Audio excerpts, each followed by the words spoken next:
Rishabh sir ಹತ್ರ ಎಷ್ಟು ಪಂಚೆ ಸೆಟ್ ಇದೆ? ತುಂಬಾ ಇದೆ, ಎಲ್ಲ ಕಡೆ ಇದೆ, ತುಂಬಾ ಇದೆ.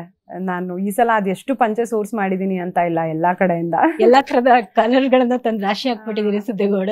ಸೊ ಅವರು ಸುಮ್ನೆ ನನ್ಗೆ ನಾನ್ ಸ್ಟೈಲಿಂಗ್ ಮಾಡ್ತೀನಲ್ವಾ, ಸೊ ಪರ್ಸನಲ್ ಸ್ಟೈಲ್ ಡಿಸೈನ್ ನಾನೇ.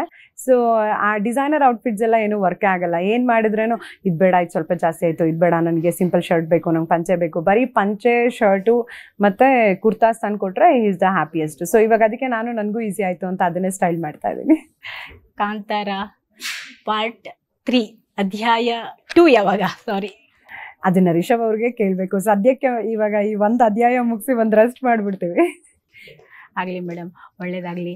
ತಮಗೂ ಕೂಡ ಈ ಜರ್ನಿ ಕಂಟಿನ್ಯೂ ಆಗಲಿ, ಕಾಂತಾರಗಳನ್ನ ನಾವು ನೋಡ್ತಾನೆ ಇರೋ ಥರ ಆಗಲಿ, ಕಾಂತಾರ 3, ಕಾಂತಾರ 4 ಆ ಥರ ಆಗಲಿ, ಒಳ್ಳೇದಾಗಲಿ. 1000 ಕೋಟಿಗೂ ಮೀರಿ ಕಲೆಕ್ಷನ್ ಆಗಲಿ, ಕನ್ನಡಕ್ಕೆ ಒಂದು ಹೆಮ್ಮೆ ಅಂತ ಚಿತ್ರ ಕೊಟ್ಟಿದ್ದೀರಾ.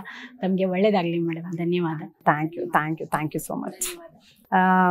ನಾಡಿನ ಸಮಸ್ತ ಜನತೆಗೆ ಬೆಳಕಿನ ಹಬ್ಬ ದೀಪಾವಳಿಯ ಶುಭಾಶಯಗಳು. ಎಲ್ಲರೂ ಸೇಫ್ ಆಗಿರಿ, ಖುಷಿಯಾಗಿ ಹಬ್ಬ ಆಚರಿಸಿ.